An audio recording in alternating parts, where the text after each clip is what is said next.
ખરેખર ભારતની તમામ મહિલાઓને, તમામ બહેનોને હિન્દુ કોડ બિલ વાંચવું પડે અને એ પણ હિન્દુ કોડ બિલ જયારે લાગુ કરવાનું હતું ત્યારે પણ એક જ જાતિના લોકો બ્રાહ્મણો વિરોધ કરતા હતા કે હિન્દુ કોડ લાગુ ન કરવું જોઈએ અને બાબા સાહેબને મારવા હાટું એ બધી તરુણી સ્ત્રીઓને ત્યાગ કરી બાબા સાહેબને લઈને મારવા ગયા તો બાબા સાહેબ કીધું બહેનો બેહો તમે ખરેખર હિન્દુ કોડ બિલ હું વાંચો તો હિન્દુ કોડ બિલ જયારે વાંચ્યું તને ખબર પડી કે ખરેખર ભારતના એક પણ વ્યક્તિ એવા નથી કે સ્ત્રીઓ અને મહિલાઓ માટે ખરેખર જે ગુલામીની જંજીર તોડવાનું કામ કર્યું હોય એ બાબા સાહેબે તોડવાનું કામ કર્યું એની હિસાબે પેલા વડાપ્રધાન જે બન્યા છે એ બાબા સાહેબ હિસાબે બન્યા ગુજરાતમાં જો મુખ્યમંત્રી બન્યા આનંદીબેન એ બાબા સાહેબે હિન્દુ કોડ બિલ લાગુ કર્યું એની હિસાબે બન્યા છે એટલે ભારતની તમામ મહિલાઓને જે ડિલિવરી આવે તો 6 મહિનાની રજા પડે છે એ બાબા સાહેબે જે કાયદો ઘડવામાં આવે છે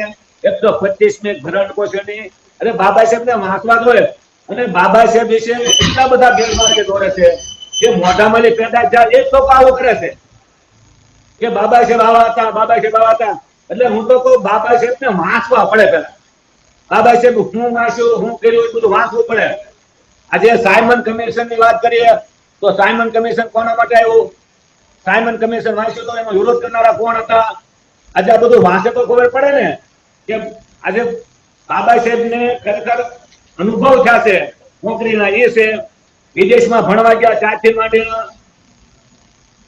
આજે જે તળાવમાં પાણી પીએ હોય એની વાત કરીએ સાહેબે મને જ્યોતિરાવ ફૂલેને કીધી તો જ્યોતિરાવ ફૂલે એટલું બધું કામ કર્યું છે અને એના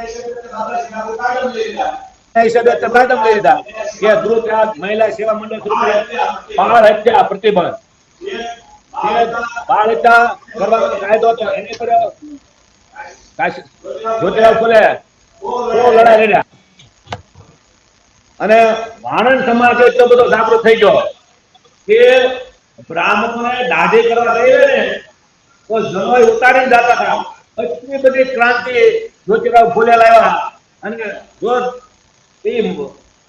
જનોય ઉતારી ન જાય તો આનંદ કરીને સંદેશ આપતા હતા અને આ બ્રાહ્મણોએ જ્યોતિરાવ ફૂલેને મારવા માટે આપણા ઓબીસી ને 1000 રૂપિયા માંગ ઉઠ્યા ત્યારે જ્યોતિરાવ ફૂલે સાવિત્રીબાઈ ફૂલે જાગી ગયા અને કીધું સાવિત્રી મને આ લોકો મારી નાખે વાંધો નહીં પણ એના દીકરાઓને તું ભણાવવાનું કઈ ન કરતી ત્યારે ઓબીસી ને ખબર પડી કે અમારા દીકરાઓને આ ભણાવે જ્યોતિરાવ ફૂલે ભણાવે છે અને પછી એના શિષ્ય બની ગયા એને કે કમાન્ડો બની ગયા અને પહેલવાન બની ગયા પછી જ્યાં સુધી જીવા ત્યાં જ્યોતિરાવ ફૂલેનું રક્ષણ કર્યું અને સત્યશોધક સમાજની સ્થાપના કરી જ્યોતિરાવ ફૂલે સાહિત્ય લખ્યા ગુલામગીરી અને ગુલામગીરી પુસ્તક વાંચી જાય ત્યારે ઓહો એની સિવાય તે પુસ્તક નથી ખેડૂતો અને મજૂરો માટે ચળવળ ચલાવી દુષ્કાળમાં સારામાં સારું કામ કર્યું દુષ્કાળ હતો ત્યારે આ જ્યોતિરાવ ફૂલેનું આ પુસ્તક છે ખરેખર જ્યોતિરાવ ફૂલેનું પુસ્તક વાંચો તો ખબર પડે જ્યોતિરાવ ફૂલે આપણા માટે શું કામ કર્યું કે સામાજિક દર્શન પુસ્તક વાંચે એટલે ખબર પડે આ સાવિત્રીબાઈ ફૂલેનું પુસ્તક છે એટલે આ બધા પુસ્તકો વાંચવા પડે આપણે પુસ્તક વાંચ્યા વિના જે મોઢામાં પેદા થયા છે એ લોકોની વાત માની લઈએ એ લોકો જયારે સત્યની લડાઈ વાત આ લોકો કરે આ લોકો વિરોધ કરે છે અને મોટો અનુભવ તો જ્યોતિરાવ ફૂલેને ત્યારે થયો કે એના બ્રાહ્મણ મિત્રના લગ્નમાં જાય છે અને બધા બ્રાહ્મણોને ખબર પડે છે કે નીચ જાતિનો ઓબીસી માળી સમાજનો વ્યક્તિ આપણી જાનમાં આવ્યો છે તો બધા બ્રાહ્મણો જાન રોકી દે છે અને એમ કે છે કે આપણી જાનમાં એક નીચ ને માળી સમાજનો આવી ગયો છે જાનમાં ત્યાં સુધી જાન માંગવે નહીં જવાય જ્યાં સુધી જાન પાછી નહીં આવે જ્યોતિરાવ ફૂલે જાન ભાઈ નો નીકળી જાય ત્યાં સુધી વિચાર કરો આ માળી ઓબીસી સમાજ આવે છે એને ખબર નથી કે જે આખા દેશના પ્રથમ રાષ્ટ્રપિતા જ્યોતિરાવ ફૂલેનું જે બ્રાહ્મણોએ અપમાન કર્યું ખરેખર તો એવડું મોટું કઈ અપમાન જ નથી કે બ્રાહ્મણ મિત્રના લગ્નમાં જાય અને એમ કે નીચ જાતિના આપણે લગ્નમાં આવે છે એ માંડવે દાન નહીં લેવામાં આવે છેલ્લે જ્યોતિરાવ ફૂલે કાઢી નાખવામાં આવે છે પછી દાન માંડવી લેવા છે આવું ઘોર અપમાન કે આપણા રાષ્ટ્રપિતા જ્યોતિરાવ ફૂલેનું કરવામાં આવ્યું અને પછી એને કીધું કે આ બ્રાહ્મણવાદમાં ખતમ કરવું મારું પહેલું કામ હશે એવી જ રીતે રામાસ્વામી પેરિયાને પણ આ રીતે અનુભવ્યો, એને પણ બ્રાહ્મણવાદ અને લડાઈ લડ્યા. એટલે આ બધી લડાઈ લડવા માટે જ્યાં સુધી આપણે વાંચન નહીં કરીએ, જે આપણા મહાપુરુષોએ આપણી વ્યવસ્થા માટે આ બ્રાહ્મણો સાથે લડી લડી આપણે જે વ્યવસ્થા આપી છે એ વ્યવસ્થા ટકાવવા કામ આપણું છે. એટલે આપણે વાંચવા પડે. રામાસ્વામી પેરિયા હોય, સાહુજી મહારાજ હોય, જ્યોતિરાવ ફૂલે હોય, બાબા સાહેબ, એ તમામને વાંચવા પડે. આપણે બાબા સાહેબ ની વાત કરીએ, ક્રાંતિ પ્રતિક્રાંતિ, બાબા સાહેબે ક્રાંતિ શરૂ કરી એટલે અમે લોકોએ પ્રતિક્રાંતિ શરૂ કરી. અને આજે દુનિયામાં એક પણ દેશ એવો નથી કે જાતિ વ્યવસ્થા હોય, વર્ણ વ્યવસ્થા હોય. આ ઉચ્ચ નીચના ભેદભાવ કરવા માટે આ બ્રાહ્મણોએ જાતિ વ્યવસ્થા ઉભી કરેલી છે. અને જાતિવાદ અમે લડવું એ ભારતના તમામ લોકોને અધિકાર આપેલો છે બાબા સાહેબે. અને જ્યોતિરાવ ફૂલે, બાબા સાહેબ જ્યોતિરાવ ફૂલેને ગુરુ માનતા હતા. એટલે જ્યોતિરાવ ફૂલે જેને કાશી નામની એક મહિલા હોય બ્રાહ્મણ, અને એ વખતે એવું હોય છે કે ભાઈ વિધવા બાઈને મુંડન કરાવવાના અને એવી રીતે હાવ જિંદગી જીવવાની. અને કોઈ વ્યક્તિ આડા શબ્દ રાખી કાશીબેન ને ગર્ભ બનાવી દેશે ત્યારે એ આત્મહત્યા કરવા જાય છે, બ્રાહ્મણની દીકરી કાશીબેન. તો જ્યોતિરાવ ફૂલે ખબર પડે છે અને જ્યોતિરાવ ફૂલે સાવિત્રીબાઈ ફૂલે આગળ આવે છે અને કહે છે કે આ એટલો બધો અત્યાચાર છે, વિધવા બેન છે અને આ બ્રાહ્મણો આ રીતે આ બધું કર્યું. તો એ કાશી જે બેન કાશીબેન નામ હતું એમને જ્યાં રાખે છે, બાળકનો જન્મ થાય છે, એનું નામ યશવંત રાખે છે. અને એ મૃત્યુ પામે છે અને યશવંત ને મોટો કરે છે. જ્યોતિરાવ ફૂલે અને સાવિત્રીબાઈ ફૂલે સંતાન પ્રાપ્ત કરતા નથી અને એને સંતાન તરીકે રાખે છે. આવું કાશી રામાસ્વામી જ્યોતિરાવ ફૂલે એક જાતિ માટે નહીં, બ્રાહ્મણો માટે કામ કર્યું. જે વિધવા બેન આ રીતે થઈ જાય તો એના આશ્રમો બનાવ્યા, બાળક પેદા કરીએ કે બાળકનો જન્મ આપીએ કે જે બાળકનો જન્મ આપીએ કે આવા રીતે અનૈતિક સંબંધી આવી રીતે ઘણા બધા કામ કર્યા છે. અને એ સમયે જ્યોતિરાવ ફૂલે આપણા એસી સમાજ માટે એને કૂવો હતો અને પાણી પીવા માટે ગાય એને એવું કે આપણા એસી સમાજના લોકોને કે પાણી પીવાનું ઓલું નતું. ધનજીભાઈ, તમે જ્યોતિબા વિશે ઘણી બધી સારી વાત કરી. મનુભાઈ ચાવડાએ મોટા ભાગની બાબા સાહેબ આંબેડકર વિશે વાત કરી. તો મોટા ભાગે આપણા જે દર્શક મિત્રો છે એમને જ્યોતિબા ફૂલે અને ડોક્ટર બાબા સાહેબ આંબેડકર વિશે માહિતી મળી ગઈ. બાકી આ જે સ્ક્રીન ની અંદર આખી સ્લાઇડ છે, સ્લાઇડ ની અંદર જ્યોતિબા ફૂલે અને બાબા સાહેબ વિશે ઘણી બધી માહિતી છે. આપણો મુખ્ય મુદ્દો એ છે કે જે બાબા સાહેબ અને જ્યોતિબા ફૂલેનું શું યોગદાન હતું. તો સીધી વાત છે કે જ્યોતિબા ફૂલે ન હોત તો ડોક્ટર બાબા સાહેબ ન હોત. હવે મનુભાઈ ચાવડાને અને તમને બંને મિત્રોને આપણે એનો મુદ્દાસર જ જોઈએ મારો જવાબ, કે સમય આપણી પાસે બહુ વધારે છે નથી. તો ડોક્ટર બાબા સાહેબ આંબેડકરે જે જ્યોતિબાને ગુરુ માન્યા અને એના કારણે જે બાબા સાહેબ બની શક્યા એ જે વિચારોના કારણે, તો એ ડોક્ટર બાબા સાહેબ આંબેડકરે બંધારણમાં જે અધિકાર વંચિત સમાજ હતો, ઓબીસી, એસસી, એસટી, જેને કોઈ હક જ નહોતા 3 વર્ણની સેવા સિવાય, તો એ સમાજને બંધારણમાં સમાનતા ના હક અને આપ્યા અને તમામ હક અને અધિકાર આપ્યા. એનું બંધારણના આમુખમાં લખ્યું કે સામાજિક, આર્થિક અને રાજકીય ન્યાયની વાત લખી. વિચાર કરજો. તો આજે આઝાદીના 75 વર્ષ પછી આપણે એ લોકશાહીના 4 સ્તંભ ઉપર મનુભાઈ અને ધરમસિંહભાઈ આપણું એક પણ જગ્યાએ સ્થાન નથી. સંસદ અને વિધાનસભા ઉપર મનુવાદી બ્રાહ્મણ છે. અધિકારીઓ જે છે કેન્દ્ર સરકારમાં, માનો કે નરેન્દ્રભાઈ મોદીનું સચિવાલય છે તો નિવાસી સચિવમાંથી આપણા ઓબીસી નો એકાદોય નથી. તો સુપ્રીમ કોર્ટ, હાઈકોર્ટના જે જજ છે એ 3જો સ્તંભ છે. તો ત્યાં આપણું સ્થાન નહીવત છે. અને ટીવી, અખબાર, મીડિયા જે છે ટોટલી બધા ઉદ્યોગપતિઓના છે, બધા મનુવાદીઓ વિચારધારા એક ધારી 24 કલાક વાત કરતા હોય.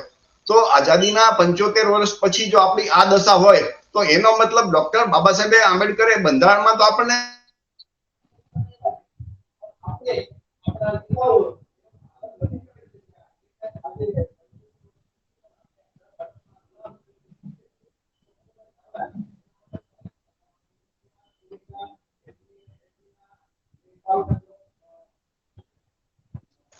એના માટે તમે ઓબીસી ના, કોળીના, એસસી એસટી ના જે ધારાસભ્યો, સંસદ સભ્યો એ તો માનવ જવાબદાર છે, પણ જે આપણો સમાજ છે, આપણા મતદારો છે ઓબીસી એસટી જે દેશના 75 થી 85% છે, એમને તમે શું સંદેશ દેવા માંગો છો કે આપણે આઝાદ ભારતમાં આપણું એક પણ જગ્યાએ જો કઈ સ્થાન ન હોય તો એના માટે જવાબદાર કોણ? આપણે ખુદ જવાબદાર ગણાય ને, કે આપણે ચૂંટણી આપીને મત આપણું જે ભવિષ્ય નક્કી કરવા માટે એવા લોકોને મોકલી છે કે જે આપણને ખાડામાં નાખે. તો એના માટે તમારું શું કહેવાનું છે મનુભાઈ ચાવડા? ધરમસિંહભાઈ તમે વાત કરો, મનુભાઈ જોડાઈ જાય પેલા તો તમારું શું કહેવાનું છે? આપણે શું પ્રશ્ન હતો? આઝાદીના 75 વર્ષ પછી પણ જો આપણે લોકશાહીના ચારે સ્તંભમાંથી એકે જગ્યાએ આપણું સ્થાન ન હોય તો એના માટે જવાબદાર કોણ? એમાં એવું છે કે દેશ જયારે આઝાદ થયો ત્યારથી અત્યાર સુધી વાત કરીએ કે શાસન, પ્રશાસન, ન્યાયપાલિકા, મીડિયાની વાત કરીએ તો જેને રાજ સત્તા મજબૂત હોય એને પ્રશાસન મજબૂત હોય, પ્રશાસન મજબૂત હોય તો ન્યાયપાલિકા મજબૂત હોય, ન્યાયપાલિકા મજબૂત હોય મીડિયા મજબૂત હોય. પણ રાજ સત્તાની વાત કરીએ તો દેશ આઝાદ થયો ત્યારે સંવિધાનમાં લખ્યું કે હવે જેને રાજ કરવું હોય રાજકીય પાર્ટી બનાવવાની. પણ આપણા બાપ દાદા કોઈ ભણેલા ગણા નહોતા એટલે આપણે વચ્ચેના પ્રમાણે આપણે કોઈ સત્તામાં ન થઈ ગયા એટલે બધી પાર્ટીઓ આ 2-3% લોકો બનાવી નાખી અને 2-3% ફેક્ટરીમાં આપણા નેતાઓને રાજનીતિ કરી હતી. એટલે ત્યાં ગયા, કોઈ પેટ પ્રમુખ બન્યા, કોઈ તાલુકા સદસ્ય બન્યા, કોઈ જિલ્લા સદસ્ય બન્યા, કોઈ ધારાસભ્ય બન્યા. એની માત્ર પેટ ભરવાની રાજનીતિ હતી. કોઈ વ્યક્તિ જે ભણ્યા જે રાજનીતિમાં ગયા છે એનો કોઈ એવું મકસદ નહોતું કે અમે અમારા સમાજમાં ભારતના બંધારણમાં બાબા સાહેબે સંવિધાનમાં આપેલા અધિકારો પાડીએ. એનું માત્ર તાલુકા સદસ્ય બનવું, જિલ્લા સદસ્ય બનવું, ધારાસભ્ય બનવું, સાંસદ બનવું, બીજું કોઈ મકસદ નહોતું. તો જે સમાજના આગેવાનનું માત્ર મકસદ ધારાસભ્ય બનવાનું હોય એ સમાજને બરબાદ થતા કોઈ રોકી શકે નહીં. રાજનીતિમાં જેને આપણે મૂક્યા છે અને ભારતના બંધારણમાં આપણા ભાગના જે અધિકારો મળ્યા છે એ તમામ કોળી, ઓબીસી, એસટી નેતાઓને આપણા અધિકારો આપવા માટે અવાજ ઉઠાવવો પડે. તો આ સુધી અને એક પણ એવો દાખલો નથી બતાવ્યો કે ભારતના સંવિધાનમાં દેશ આઝાદ થયા પછી 75 વર્ષે આપણા માટે અવાજ ઉઠાવ્યો નથી. હું જવાબદાર આ તો છે જ તે, પણ આપણા લોકો એટલા બધા જવાબદાર છે કે જયારે ઇલેક્શન આવે ત્યારે આપણો હાસા કોણ છે? દારૂભાઈ કે વેચાઈ જવાનું અને મતનો અધિકાર બાબા સાહેબે આપ્યો છે. ધારાસભ્ય, સાંસદનો અધિકાર બાબા સાહેબે આપ્યો છે. શપથવિધિ પણ બાબા સાહેબના સંવિધાન ઉપર મૂકીને કહેશે સંવિધાન મુજબ તમે શાસન કરશો. પણ દેશ આઝાદ થયા ત્યારથી આ પાર્ટીના માલિકો વર્ગ કે ચૂંટાઈ ગયેલા વ્યક્તિઓ વર્ગ આ સુધી શાસન એને સંવિધાન વિરુદ્ધમાં કર્યું છે. જો સંવિધાન મુજબ શાસન કર્યું હોય ને તો ભારતમાં આ ઓબીસી, એસટી ની આવી હાલત જ ન હોય. એટલે જે શાસન સમાજ છે, શાસન કરતો સમાજ, શાસક સમાજ, એને આપણે ઓળખવો પડે. શાસક સમાજને 7% જેવું બંધ કરવું પડે. આપણી વસ્તી એટલી બધી હોય આઝાદ થયાના 75 વર્ષે પણ આપણને અક્કલ ન આવે તો આપણી રેખા કોઈ મૂર્ખ ન કહેવાય. એટલે આપણી હાલત આ છે. ઓકે ધરમસિંહભાઈ, તમારી વાત આપણે બધા દર્શકોએ સાંભળી કે ભાઈ 75 વર્ષથી કાં ભાજપ શાસનમાં છે કે કોંગ્રેસ છે, તો એ લોકોએ જે આપણને આજે સામાજિક ન્યાય આપવો જોઈએ આ ચારે જગ્યાએ એ આપણે નથી આપ્યો. એનો મતલબ છે તો સીધું એ વાત છે કે ભાઈ ધરમસિંહભાઈ નું કહેવાનું છે કે બ્રાહ્મણ વાણિયાના એ લોકોએ પાર્ટીઓ બનાવી છે તો સ્વાભાવિક છે કે એના ફાયદા માટે બનાવી હોય. તો આપણા લોકોએ જાગવાનો સમય આવી ગયો છે. આપણા નેતાઓ ત્યાં ચૂંટાઈને જાય છે, એમને ઘણું બધું કરવું હોય પણ એ કરી નથી શકતા, બોલી નથી શકતા. એમને એટલું બધું એના ઉપર દબાણ હોય છે કે પાર્ટીની લાઈન વિરુદ્ધ એક શબ્દ બોલી નથી શકતા. ફક્ત એમ કહીને કે આપણે એમ લાગે કે આપણા ધારાસભ્ય કે સંસદ સભ્ય છે પણ ત્યાં કાંઈ બોલી નથી શકતા એવું આપણા પાસે એ લોકોએ ઘણી વખત વેદના ઠાલવી છે.